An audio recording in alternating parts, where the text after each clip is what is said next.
made it. I ran. Well, I didn't run. I hobbled.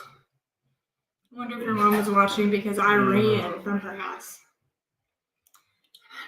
Hey, everyone. Hi, Rebecca. Buddy and Stephanie here from the Denman homestead. I like you said bunny. I did. Cheers. Okay. We're going to start this live off the way we start every live off, with good things. Let us know in the chat what you have going on good in your life. It can be small, it can be huge, anything good. We want to start with the right focus every time we sit down to chat. If you're watching this later, put it in the comments. We love reading them. You're so animated? You're just like, yeah, like I got it. That's what we do every single time. Put it in the chat. Only 65 likes. Click that like button. Thank you, Joel. Yeah. Oh. Hello. Okay. Good things. You gonna go first? Because I have a few. Yeah, I'll go first. Okay.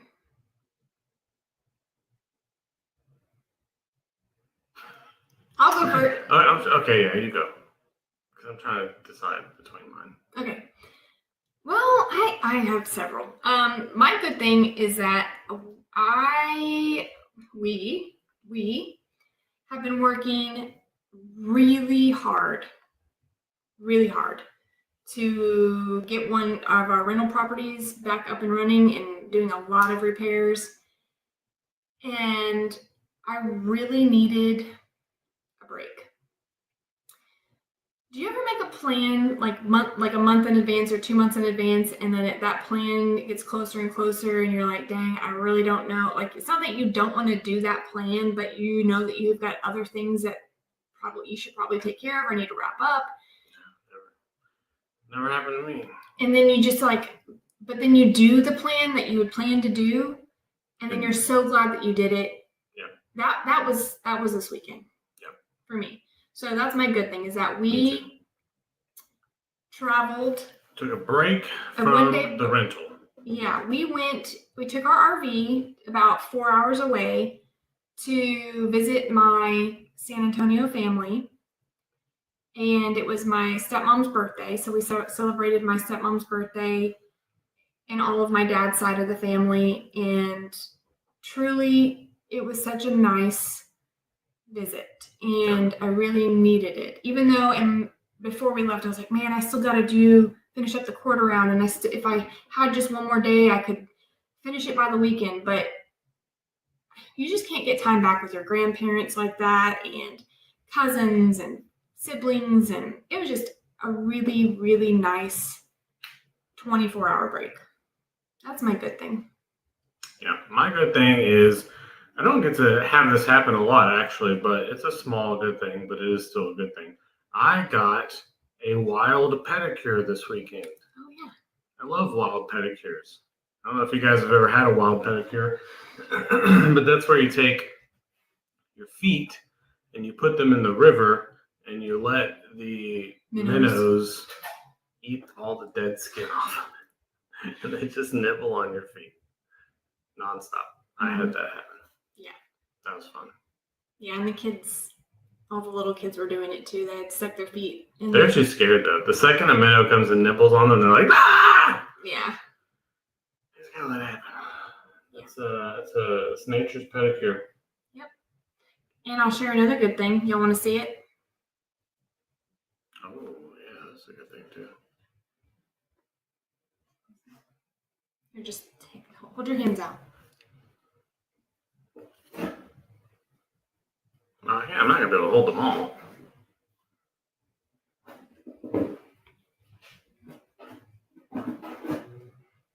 I have a whole box over here. There's a whole box of vegetables. Yeah.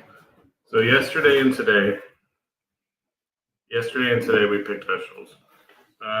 Picked one a couple days ago, the one that was ready. Mm-hmm. And the next day picked like two, but then actually picked a good amount of vegetables yesterday.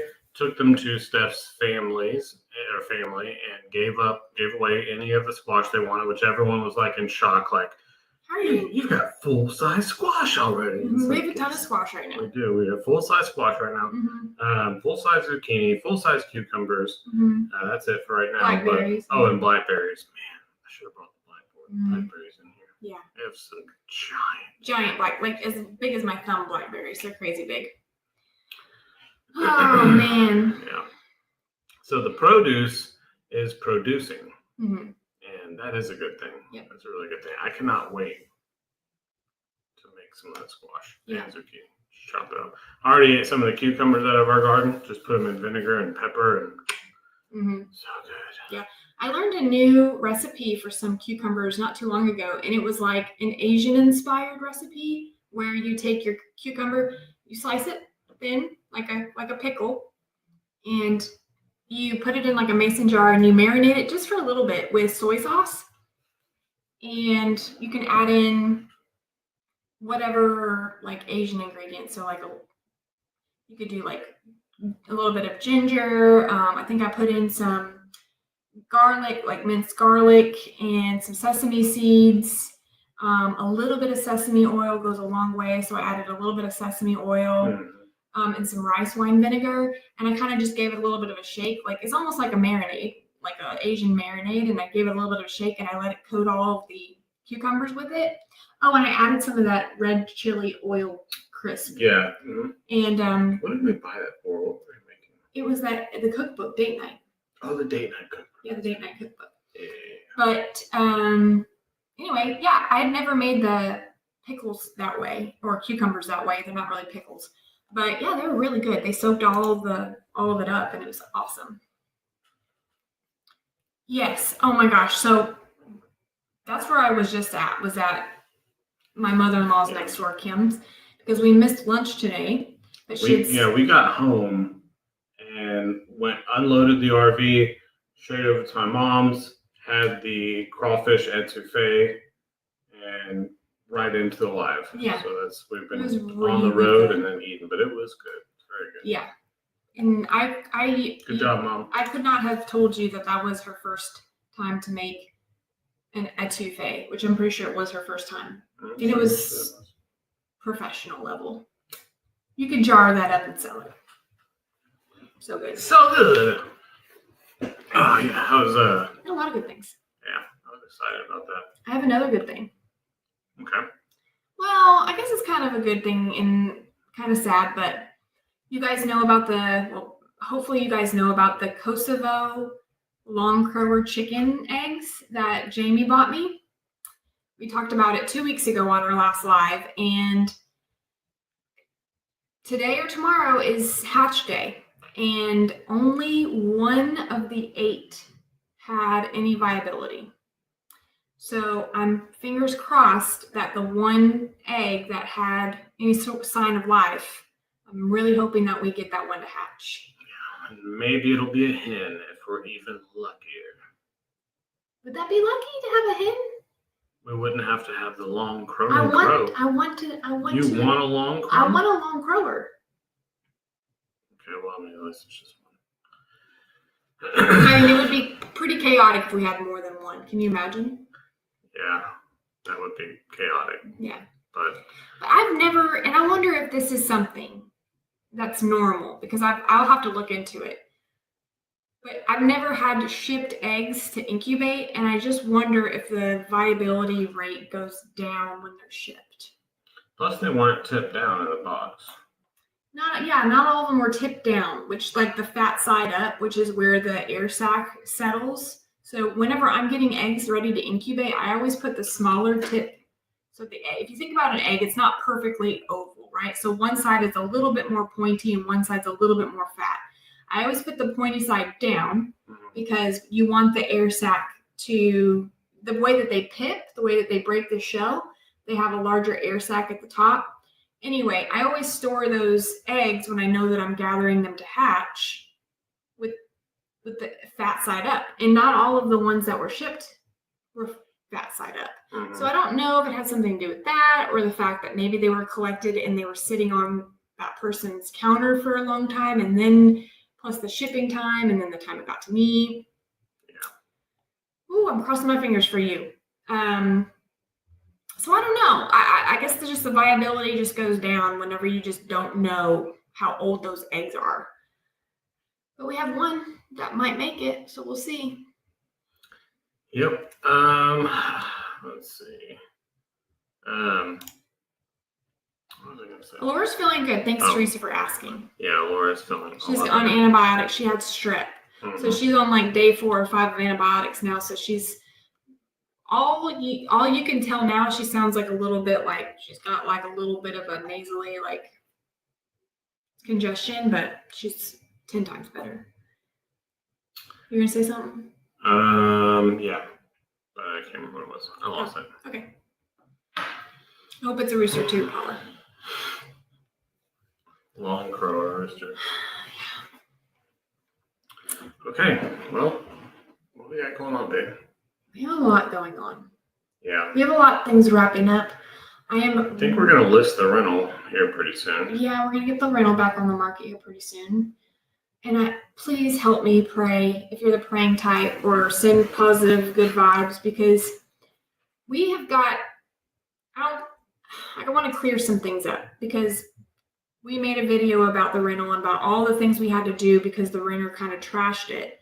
And we got a lot of feedback that said, like, why don't you do background checks, and why don't you do this, and why don't you do that to insure? Listen, I'm a real estate agent, right? That's my day job, and also a landlord. But I have all the tools, and I do all of the background. I screen them criminally,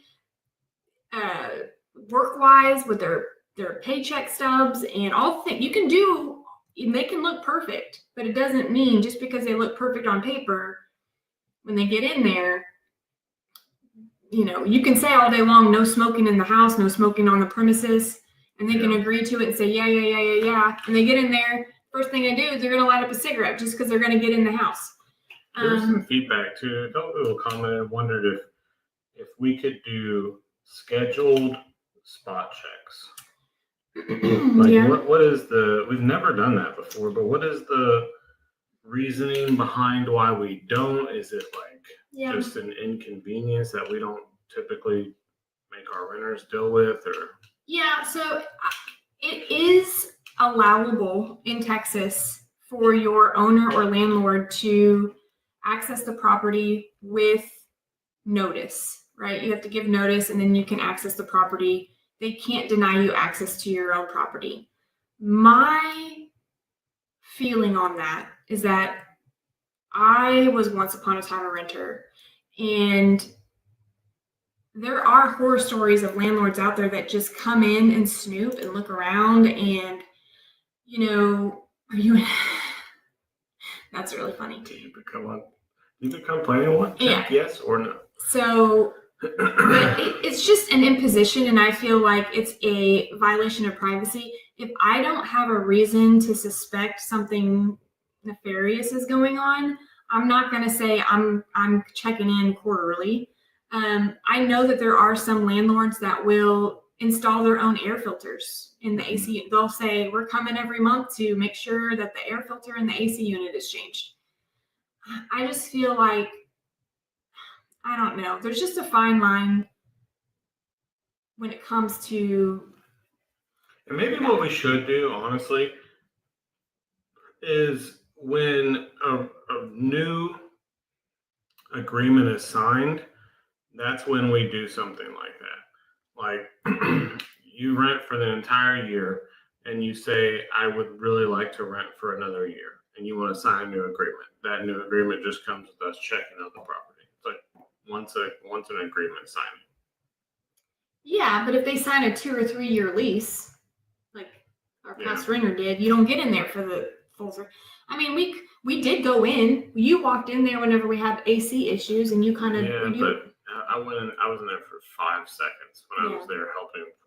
I know, but it's like you got to say, like, to your renter, like, we're gonna do a yearly walkthrough. I don't know. It's just the price that you pay. I guess you just have to trust and hope that. And I do tell our tenants, like the other tenant, we have 2 rental properties and one other rental property. every time, and this is how I feel, like if I take care of my renters, I would hope that they take care of us. And I do say that to whoever comes in. I'm like, look, I'm not a big corporation. I'm not making any money. I just need to. Sorry. Just, you can keep talking. You don't have to stop every time I put a comment up there. I don't want to just. I don't know if they're asking me a question or not. So anyway, it's just, I just want them to know that, like, it's hard for me not to get attached to these homes because we put so much work and love into them, and we want the people that live there to love them just as much as we do, which I know is kind of a rare ask. And it's funny because I never had this mentality until I talked to a family member recently. But they are renters. They never want to buy. They're like, we enjoy renting because we know that we don't have to worry about taxes and HOA and all sorts of stuff, right? But he also said, we have the mindset that we already know we're not getting our security deposit back. So we're not worried about putting holes in the walls or painting when we know we shouldn't, or, and he's telling me this as owner of properties, and I'm thinking, oh my gosh, what if that is a common mentality of like, I already know that I'm not getting my security deposit back, so I don't care what I do. Yeah. Like I would want my security deposit back. That's a lot of money. I would want that back. But if they're going in there thinking I'm not getting it back anyway, might as well just break the rules. I don't know. It's just yeah. It's an interesting thing because we do want our renters to feel comfortable. We want our renters to rent for multiple years. We want our renters to not feel like the last comment that said, Tammy said that she had a monthly inspection when she was renting. Like, that's just crazy to me. To go into a house every single month, and maybe it is to just make sure that the air, which, I mean, filter for the AC is a big deal, and it does have to get changed, or it can be a very expensive thing. But are we good with just texting the person and having them text us back? Yeah, we changed it. 'Cause that's what we do now. If we have a reminder pop up or something, but I don't know. Anyway, this is something that we might do an annual inspection. If I go into another one of our rental properties and smell cigarette smoke, I'm going to lose my mind. I will lose my ever-loving mind. And I don't know if that person's going to want to renew or not after that, because we're going to ozone machine the entire house. Yeah, tint it. Yeah, tint it and ozone it. We get this question quite a bit, actually, about, is being a landlord worth the headache? And there are days when we have our doubts. But just so everyone knows, our rental properties are the only retirement that Steph has. So Steph has used, anytime she's had, a good year in real estate, and we've been able to set savings back enough to put a down payment on another property. That is us preparing for retirement. I'm going to have TRS, the teacher retirement system. Steph has, as a real estate agent, has no retirement. There's no plan for her. Mm-hmm. So we're making our own plan. We're not going to make money month to month. Mm-hmm. We're going to break even on all these repairs that we have to do. But one day we will be able to sell that property, and Steph can have a retirement, or we can have a retirement. Mm-hmm. Based on the work that we're doing now. And that's kind of what keeps us going when it comes to, why do we put so much money into updating the houses? Why do we put so much into repainting and just caring about every little thing as if it is our own house? Because it kind of is. Like, it's our retirement. It's an investment that we want to take care of. So, mm-hmm. But also, Carolyn, too, it's kind of like, when I think about my parents who have all of their money in the stock market, right? It's like they're retired and they have all of their retirement savings in the stock market, and the stock market goes down. And then they've told us, in the past, like, I don't even want to look at it. And you almost with the stock market, it's like you got to just wait. It'll come, it ebbs and flows, right? Same thing with rentals. Like, is it worth the headache to put all your money in the stock market and just lose tens, hundreds of thousands of dollars in a year and then hope and pray it comes back up? Is it worth the headache, or do you diversify? I know this is kind of a boring conversation, but it's almost the same for rentals, although it's a little bit more like physical sweat equity, like physical headache as well as just like mental and financial strain. But you kind of have, it's like a toss up, right? It's like, well, nothing is easy when it comes to that, when you come to your investments, right? So, but that's just our path. That's just where it goes. And if someone were to ask me, like, I want to be a landlord, do you recommend it? The tipping point is yes, I do recommend it. I do. If you have a mindset of like, you're not going to make money off, like you're not going to bank on it every month. Like you can't take that money and go get a new car with it. But in the long term aspect, if you're thinking long term, yes, I would recommend it. Mm-hmm. And that's a long-winded financial talk. Yeah. It's just my point of view. One day. Yeah. So anyway, but we're so close to being done with repairs. So close. And then we can get it back on the market. Yeah, we are really close. And we're praying for a good tenant. Yes. What about the garden? Let's talk about the garden. Because we showed off a little bit already of what we have coming out of the garden. But I haven't posted the video yet of your zucchini struggles. So let's don't dive too deep into that, because that's actually a very funny part of a video that will be coming out next week. We've been having some zucchini struggles, but and not your typical zucchini struggles either. Yeah. But the garden I feel sad about, and I told you we were talking about this a little bit, because I love the garden. Like the garden is just exploding right now, which I love this time of year. But my sad part of it is that I haven't been able to like meticulously tend to it the way that I normally do. Yeah. I'm normally out there with snips and like my little pruning shears, clipping off all of the yellowing, leaves and the ones that, need to be trimmed off. And I haven't been able to do that in like 2 weeks. And when I do come home from working my day job, it's dark and it's the garden, it looks great, but it could look better. And I take pride in the way that the garden looks. And so I'm really looking forward to this next week coming up when I can wrap up my other stuff and really try to focus more on tidying up. Yes. Something else I haven't recorded yet and I'm pretty excited about is lima beans. Have you seen the lima beans? I have not looked at them. I saw you went over to the side garden when we got home, but I haven't looked at them. So I planted lima beans this year, and last year I tried planting lima beans. They didn't take because I direct sowed them, and they just never took off. This year I started them in the seed pots with everything else, and they sprouted, and I transplanted them, and I put them on our side garden where our grape dome is. Yeah. Because they needed something to climb on, and they're all the way to the top and actually kind of clinging on to some of the grape. That's crazy. Grapes. Yeah, and I can see the little white flowers that are budding for the beans, but I don't have any pods yet, and I'm pretty excited because it's my first year to actually grow lima beans. You just reminded me, Alora was supposed to bring a lima bean home from school. I saw a whole message from her school saying that they planted lima beans and there was like a lesson behind it, and she was supposed to bring it home and we were going to plant it. I don't know when it was.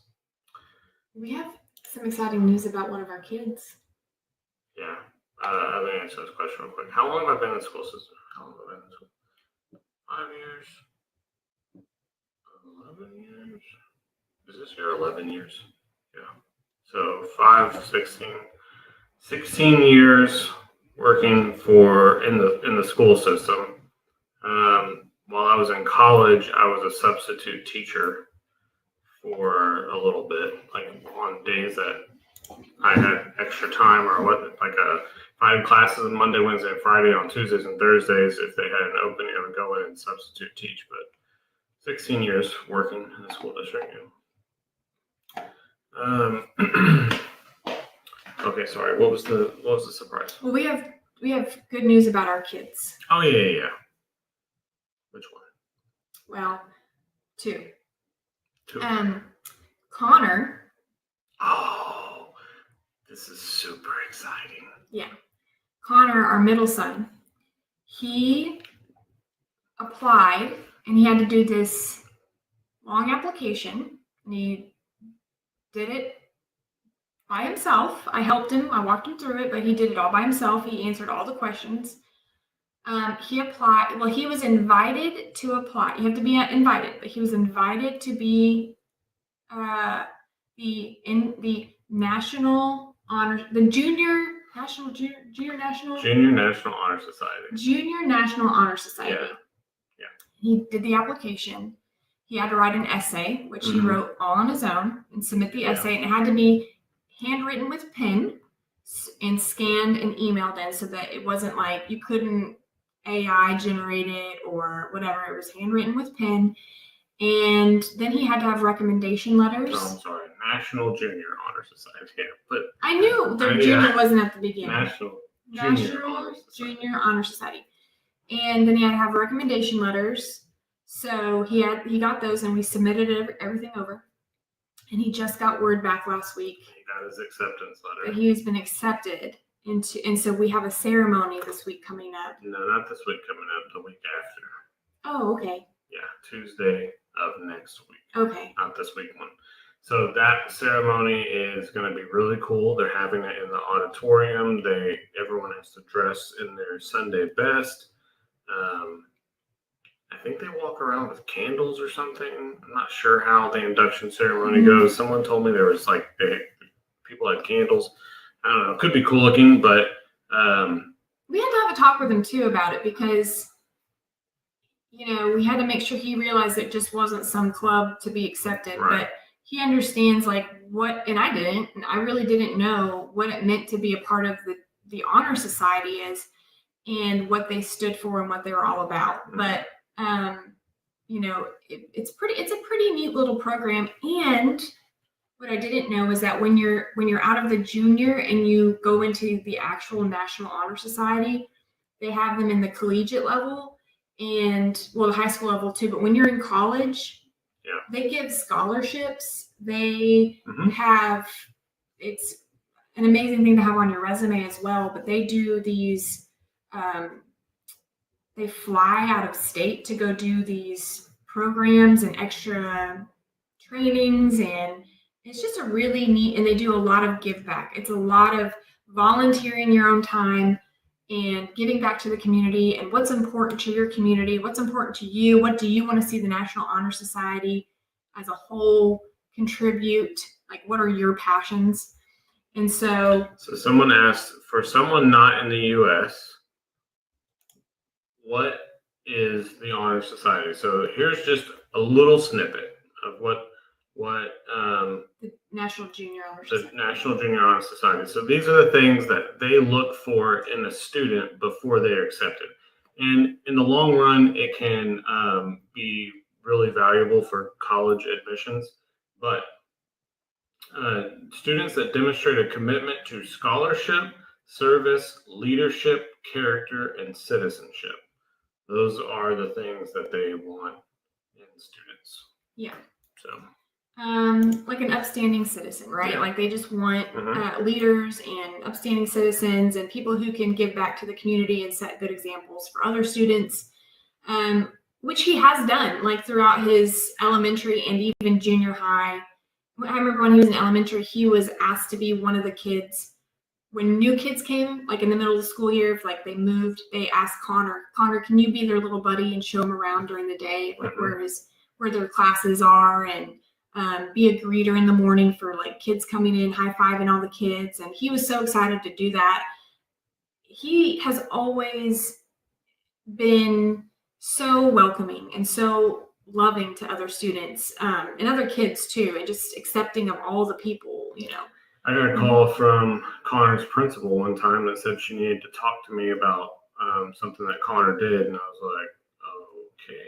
Yeah, you guys are never good, right? Yeah, and we don't ever get those calls, so it's like, okay.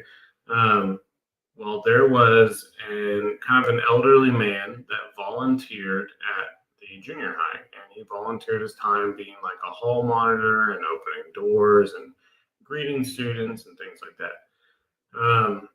Apparently, Connor went out of his way every single day that he saw this gentleman to go up to him and and shake his hand and tell him, "I hope you're having a fantastic day, and I hope you have a great day," and actually have a conversation with him. And it impressed that volunteer so much that he went straight to the principal and was like, well, he was telling everyone in the office, but to the principal, he was like, I want to know who is this student. He says his name is Connor, but I need this student needs to be recognized. Like, I pass hundreds and hundreds of kids every single day, or all these kids pass me, and Connor goes out of his way to come up and shake my hand and talk to me and have a conversation with me and tell me to have a good day. When I heard that, it was such a proud dad moment. It was just like, wow, like that is awesome. Mm-hmm. And those are, I guess, the kind of things when they see those kind of things in students that that's what can get you nominated or invited to apply for the National Junior Honor Society, things like that. Mm-hmm. And Connor was accepted, and I really hope that he's able to. You got to keep your grades up. Like, if your grades start slumping, you, I think, are not in it anymore. So, and he does. Connor, he's always been an AB. Oh yeah, he's been really good. Honors, he's always had good grades. Mm-hmm. And he does understand that when he's in this club, he has to have certain volunteer hours and do all sorts of stuff. So volunteer his time, which he has no problems doing. You're gonna make him work at the sanctuary. Yeah. But anyway, that was one thing that I wanted to praise Connor for. And then another pretty interesting thing is that Caden is turning 16. Yeah. Caden's turning 16. I thought you were going to say the other thing. Next weekend. What? Caden got to drive a car for the first time. Oh, yeah. Caden got behind the wheel for the first time as well. Over the weekend. Yeah. Caden has his permit, so he can drive with a licensed adult, but we have not started his lessons yet. Even though he turned 16, he just got his permit, but he turned 16 next week. Yeah, next weekend he'll be 16. Yeah, and Steph's dad has a Corvette, and it's kind of like Steph's dad's toy. And we went to visit the family over there, and Steph's dad said, "Caden, you want to ride with me? We go for a ride in the Corvette." And Caden was like, "Oh my," because Caden loves Corvettes and he's got sports champagne cars, taste, all this kind of stuff he'll never have. well, maybe one day. Maybe one day. But he's like so into it. He's like, yes, I want to ride. Well, when they got back, we found out that they went into a parking lot, an empty parking lot, and Steph's dad let Caden drive it. So the first car that Caden ever drove as part of learning how to drive a car was a Corvette. It was a Corvette with my dad. And I was like, Dad, you do realize he's never been behind the wheel. Like, we're just paperwork right now. Like, we're just doing the laws of the road, and signals and stuff. He's like, we were just in a parking lot, and I just let him, take her around. And not a stick shift. It was automatic. So in your Corvette, like, yeah. You know what kind of irks me? I hope my parents are listening right now, because let me tell you what, grandparents, never in my life would any of my parents let me behind a wheel of their nice vehicle. Like, even their none of them use and abuse their vehicles, but like, if I was going to get it behind the wheel, it was going to be of my own vehicle. That way, if anything went wrong, it was on me, and I was not going to. I could not imagine being 15, going on 16, never driven a day in my life. Yeah, come on, bud. Come get behind the wheel of my Corvette. Yeah, no. The trust he has. Jamie says, heck no, get in the hoopty. Yeah, nope. That's exactly what it is, but it's the hoopty that you take out in the back pasture. And that's where you will learn to drive in the back pasture. Right. You can avoid some trees. Yeah. Grandparents are just a whole different breed. Like, rules don't apply. Yeah. They can jump on the couch. They can, run around screaming like banshees. And I'm just sitting there looking like, back in my day. You're telling your parents, hey, back in my day, let me tell you what I had to do back in my day. Yeah. I couldn't run my race cars on the walls. I couldn't drive your car. Yeah. I couldn't have a Coke to drink. What is this? 9 a.m. Yeah, let the grandkids have a Coke. No. Yeah. What is that about? And I get it, they're the grandkids. They get to. Yeah. Now, Caden is going to learn how to drive a stick shift. I do think that that's important to me. Yeah. It's important to Steph. Both of us started learning how to drive a stick shift. Mm-hmm. There have been occasions in our life where we've needed to be able to drive a stick shift. Every now and then at work, I have to go get this rundown rickety bucket truck that we have at work to lift someone up high to repair something. That vehicle is only a stick shift, and no one in my department knows how to drive it. So I have to make sure that I'm there. Really? Mm-hmm. I didn't know that. No one in your department knows how to drive a stick shift. The last time that someone needed to go get it and no one knew how to drive it, I had to do like an impromptu lesson, which after the first couple tries, they got it for a little bit, but wow. There's always that, car stalls out trying to get in first gear issue. But yeah, I just think and maybe it won't ever matter, but I don't care. It matters to us. We want him to learn how to drive a stick My shift. thing about him learning how to drive a stick shift is I learned how to drive a stick shift, and the main reason my parents wanted me to learn how to drive a stick shift was because if you're ever in a situation like a party, or maybe you rode with someone else and all they have is a standard, you need to be able to get yourself out safely and not rely on someone else who's maybe inebriated or hurt or can't drive themselves, or you out. There's also another selfish reason. Not that it really mattered when me and Steph were learning how to drive a stick shift, okay? But think about kids today, and think about the distractions, and think about the cell phones. And it's a little bit different. It's a little bit more difficult to be staring and using a phone with a stick shift. You can't really, you gotta keep your hand on that. Maybe when you're on the highway and you're in fifth gear and you're just driving, you could be screwing around on your phone. But in the stop and goes and the traffic and the fender bender places, like the places where distracted drivers cause issues, a stick shift, your clutch, brake, let out, first brake, clutch, let out, first brake, clutch, second, it's a little bit more difficult to be staring at your stupid cell phone. So yeah, that's our selfish reason. But the real reason is we just want him to have more skills. It's important. Yeah, and not be screwing around with a cell phone while he's driving. Mm-hmm. But it is fun to drive a stick. Yeah, it's fun. Mm-hmm. He likes sports cars. He may be in a hoopty, but he can feel like he's in a sports car. Mm-hmm. Someone asked how long we've been married. This year's going to be 14 years. 14 years. That's so crazy. What are we going to do for our 14-year anniversary? It doesn't feel like it's been 14 years. Yeah. It's funny. I was telling Buddy the other day, this is a thought that I've never really thought about until I did think about it. That's an interesting way to say that. Yeah. Every thought that you've never thought of is the first time you've thought of it. Sometimes. Sometimes. What do you mean sometimes? Sometimes you have a reoccurring thought. Go ahead. Yeah, but then you would have never not thought of it. Sure. Go ahead. Buddy was telling a story to his mom the other day about this crepe myrtle.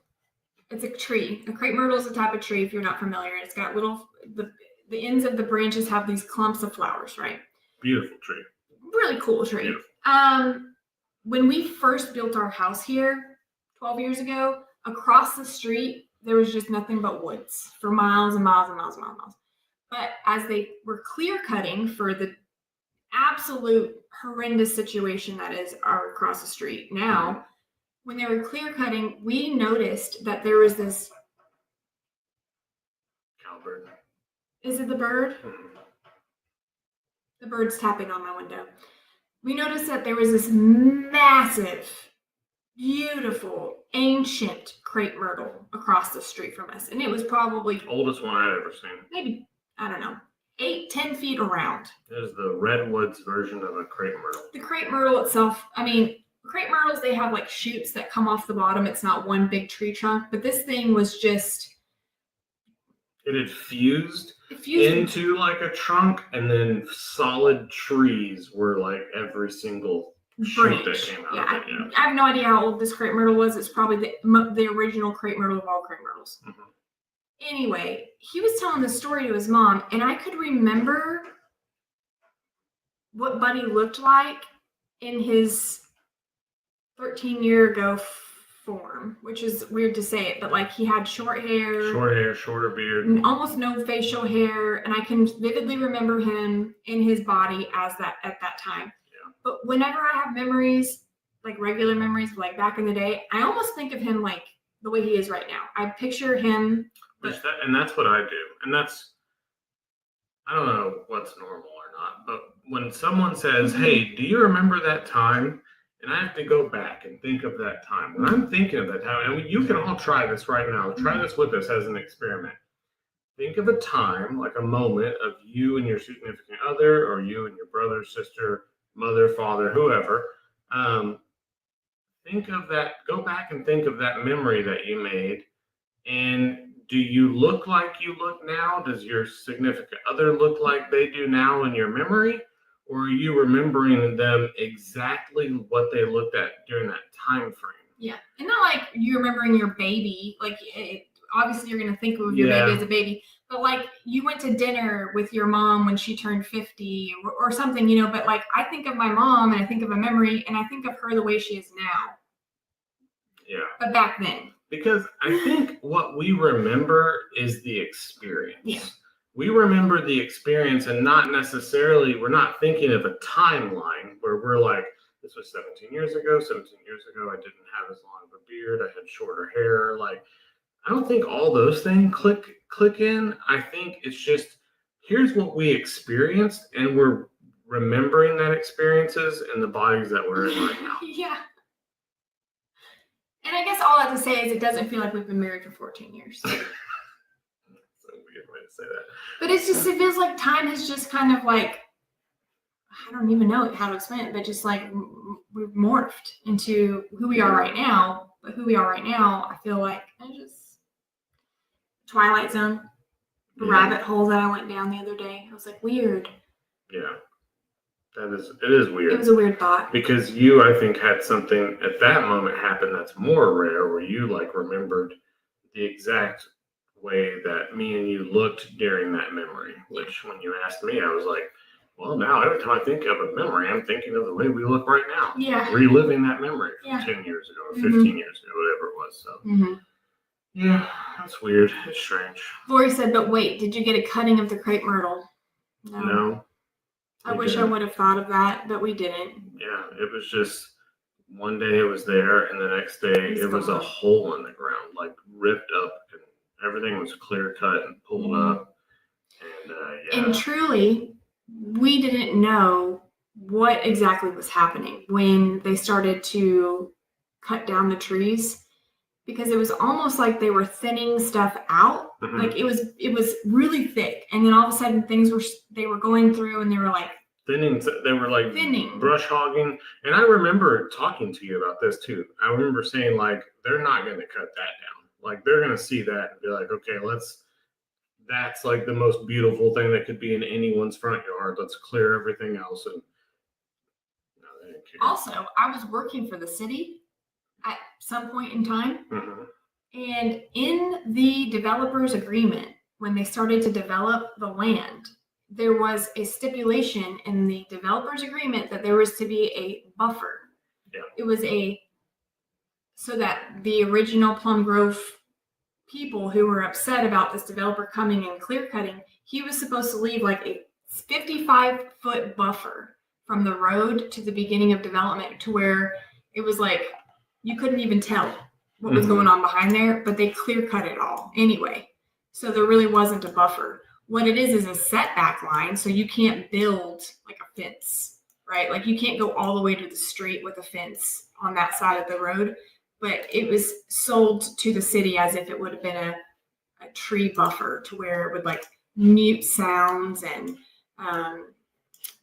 just leave nature, make it leave some of the trees. No, just cut. Just clear cut. Yeah, and it was so sad. What are you doing? I think that my great grandmother, which you know, my mom as Nanny, the grandkids call her Nanny, but my great grandmother was Nanny. My mom's old house that burned down was Nanny's house. I think that she planted all of the original crepe myrtles in Plum Grove. I honestly do. Like, she planted so many things. You can continue talking on this. Okay. She planted so many things, and crepe myrtles were one of them. Pecan trees were another, and Pine pears. trees.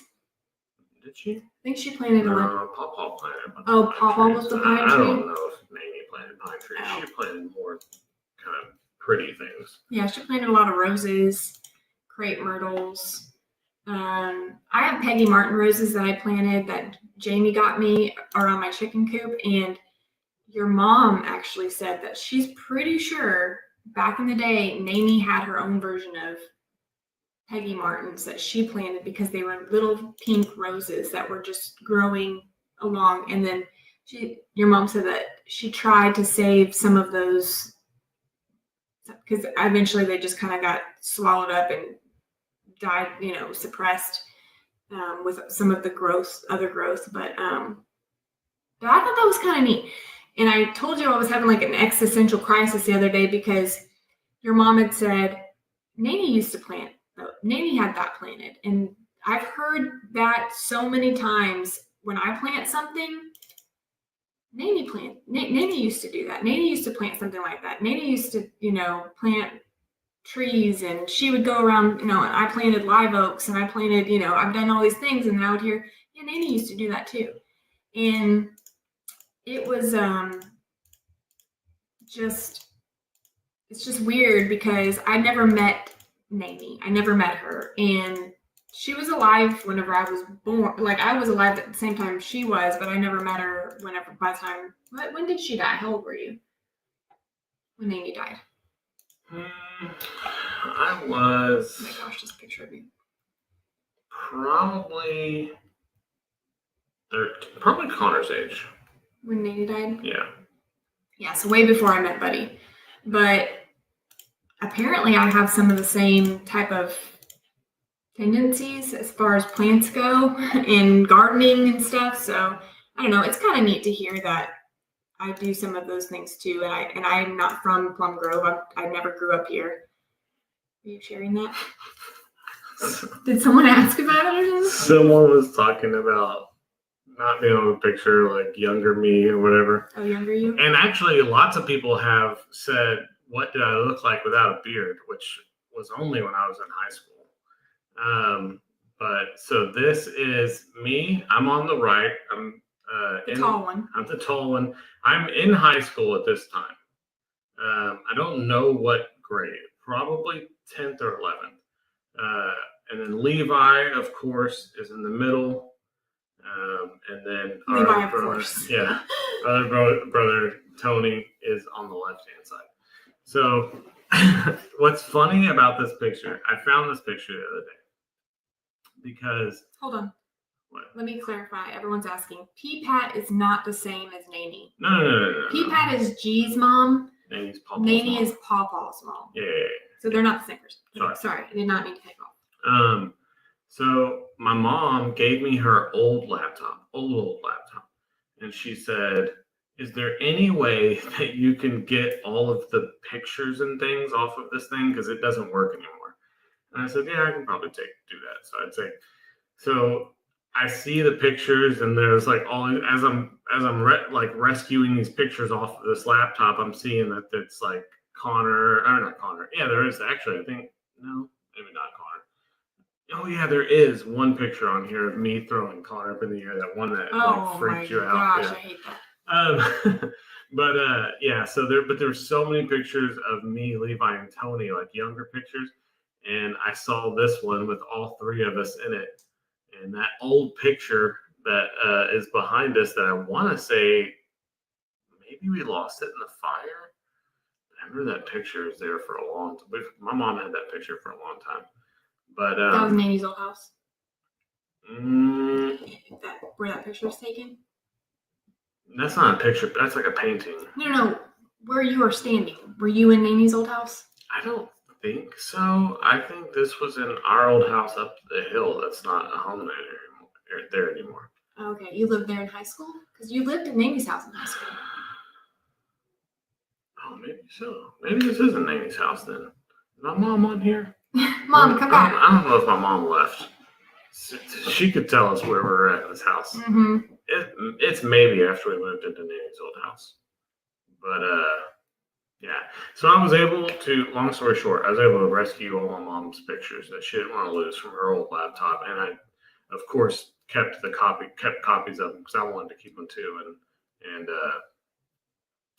this is one that, so anyone who out there, here's the answer. That's what I looked like before I had facial hair. And long hair. Yeah, because I, shortly after this picture, grew a full force man beard in a short amount of time and never shaved it. Well, you had like... No, actually, I grew the little goatee and soul patch. That was the first thing. That's what Caden's got going on. Yeah, a little goatee and soul patch. And then it just kind of slowly... morphed everywhere. Like any good beard, it grows on you.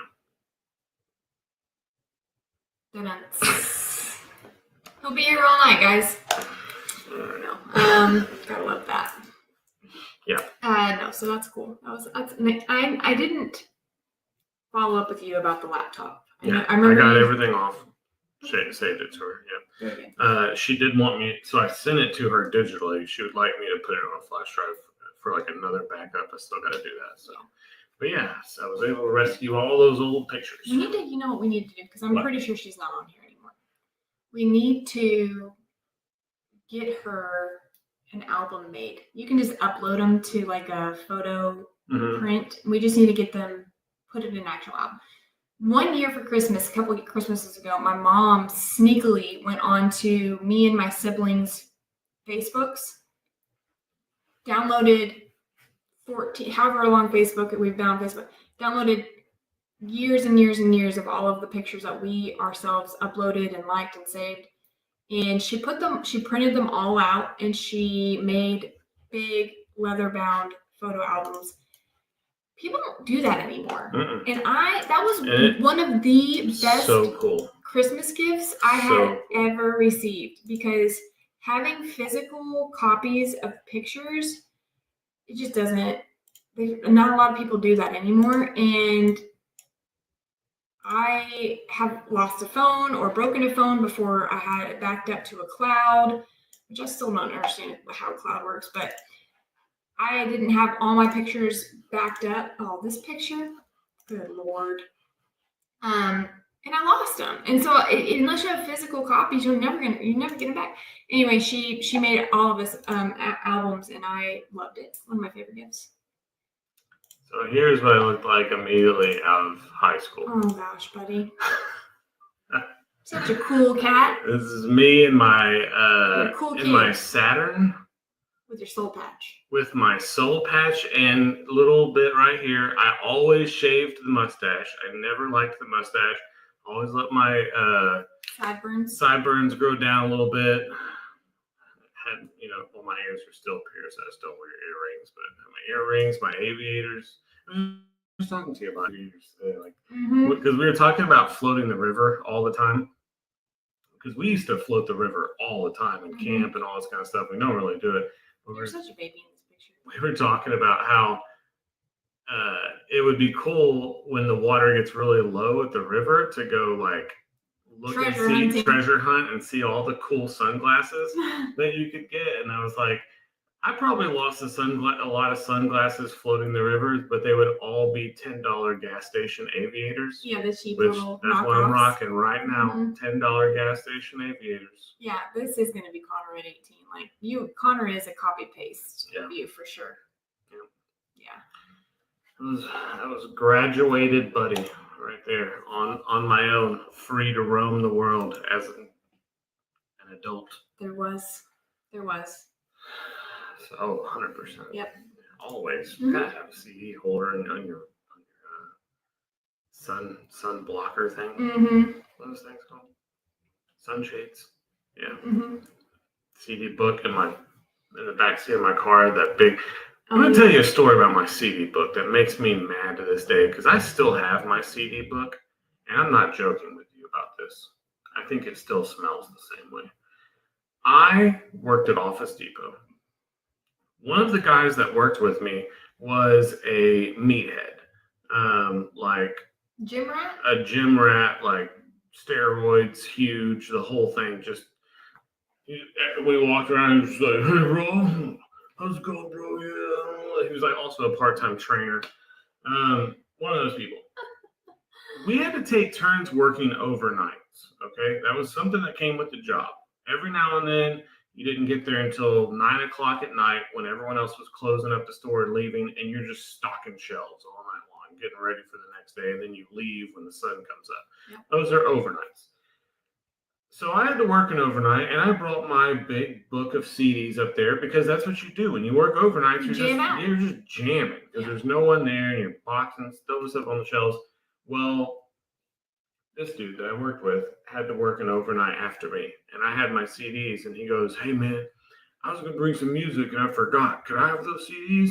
I was like, "Yeah, that's fine, no big deal." I trusted this guy. He wasn't a bad dude. Like I worked with him for a long time. I didn't think he was gonna steal them or anything, and he didn't. The next day, I got my CD booklet back, and I am not joking. It stunk to high heaven because somehow, some way, he sweat all over my CD binder. He sweat all over it, and it smelled like BO and unnatural. And Stop! No, I'm for real. And there, for many, many years, and probably to this day, if I were to go find that CD booklet, it stunk.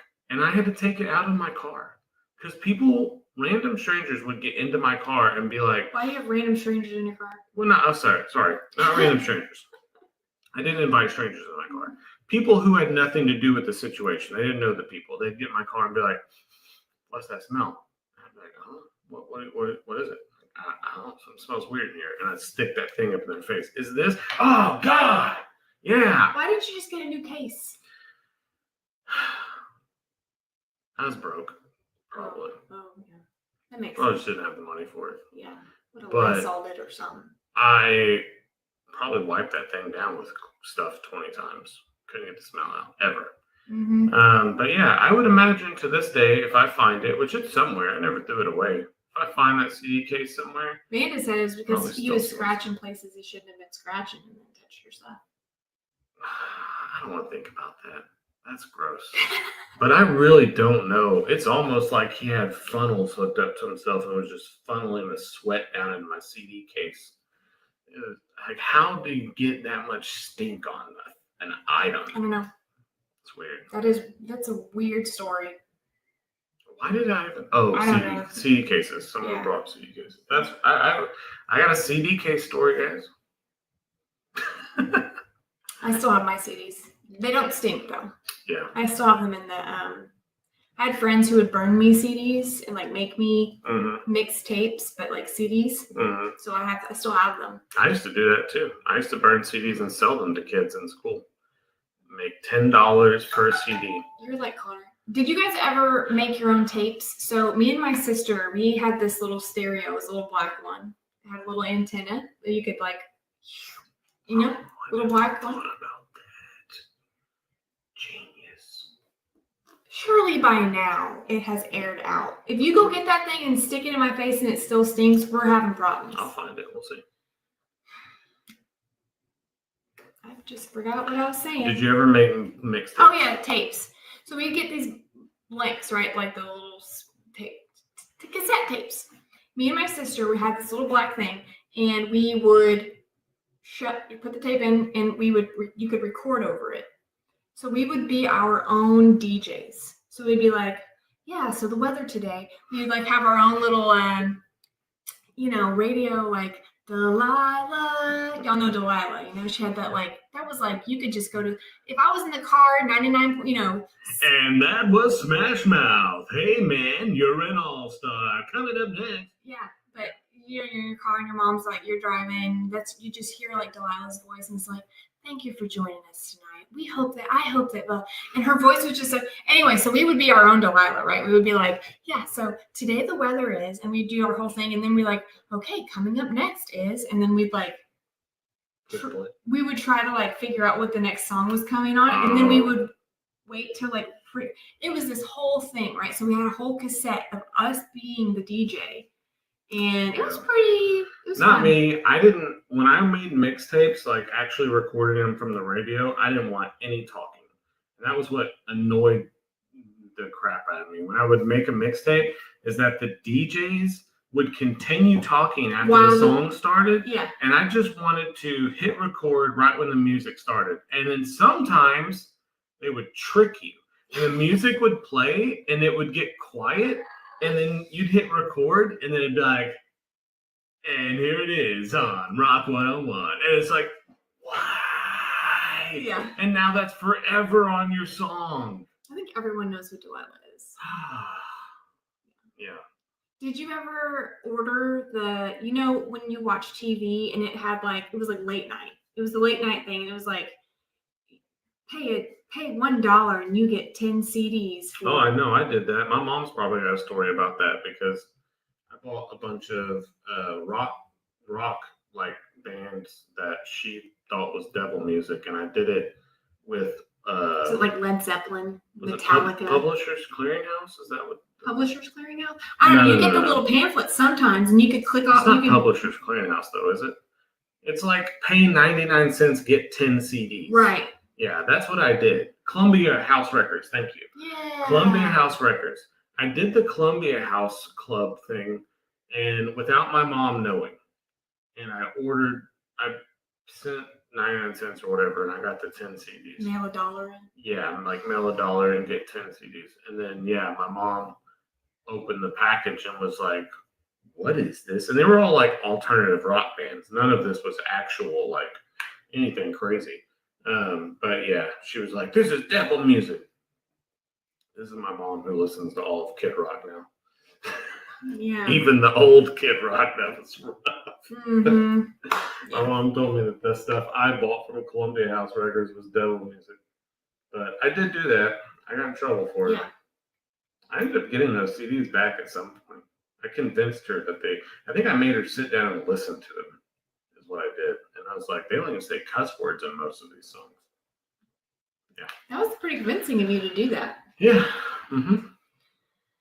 Oh man, yeah. I can remember we were talking about it today on the way home from Wimberley when we were coming back. Some of the technology that Buddy and I kind of grew up with, radar detectors. No one has a radar. I mean, maybe people do, but radar detectors, and I had a Cobra radar detector. So you knew when cops were coming, but they were illegal. So if you got pulled over, you better snatch that thing and put it up, because it was just on suction cups. You could or slide it off. It had a little slide off thing. And then Garmin, the GPS where you had to have a little screen, and it took 6 months to update for any road changes. Mm-hmm. But it's all this technology that came out. Yeah. And then super fast went away. It just no longer needed anymore. And then phones started saying there's an officer ahead. Yeah, you don't need radar. Phones were your map. Of course, there was technology that made people drive into lakes. Did you ever get a pager? Yeah, I did. I had a pager. Yeah. I had a pager. I had a fake cell phone that didn't work that I brought to school first. It was a brick, and when you flipped open the bottom, you could push the numbers, and it was just one orange numbers, just one little It was screen. fake though? It wasn't. I mean, it wasn't fake. It was a real phone, but it didn't have service. It was a Nokia. It was like my Uncle Daniel's. And it had a little antenna. It was black, and you could pull it up. Yeah. So I brought that with me to look cool at school. But then I got to the point where I was at the junior high, and I actually had to walk across the street to the post office to be picked up.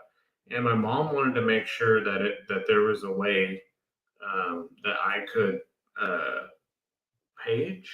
Is that what it was? Or is that when I got my cell phone? Maybe I never had a pager. I had a pager. I still remember the number. Or maybe I had a pager first. And at some point, my mom needed to make sure she could get a hold of me, and I was given a cell phone. I can't remember what year it was though. I may have been in 8th grade. Wow. Yeah. But cell phones back then were nothing. Like they're just big bricks that you could make phone calls with, but the service worked everywhere. Or car phones. Car phones. Lester had a car. Or was it Lester or Daniel? One of them had a car phone in a big leather bag, a leather bag car phone. It was cool looking. Yeah, and they had like cords. Yeah, had a whole cord on it. You just pick it up, sat in your console, and you just pick it up. Hello. Yeah, that's pretty neat. Pretty crazy. Yeah. Okay, well, we went over our hour. Oh, did we? Yeah. We had a great chat. Well, I mean, Snake game and charge 40 cents a text. Yes. Oh gosh. Snake game. Roaming text messages. Y'all remember that? That's crazy. Yeah, you couldn't and you could only have so many texts in a month. Yeah. Okay. Well, everyone, we had Easter 2 weeks ago, and then last week we were traveling. Or last weekend we were traveling. We were traveling this weekend too, but we made it back. So we love you guys. Thank you so much for joining us. We'll have some great videos out for you this week with the garden, and probably wrapping up the rental house. And I've got some neat little clips and tips and tricks and things that we recorded working in the garden and around the garden that I'm going to kind of put into one big video, I think. And hopefully there's going to be some chick hatching videos. Oh, maybe we'll get a first sight of the long crower. A Kosovo cousin long crower chick video. Yeah. Is hatch. Okay, guys. Thank you so much. We love you all. We'll catch you on the next one. Bye.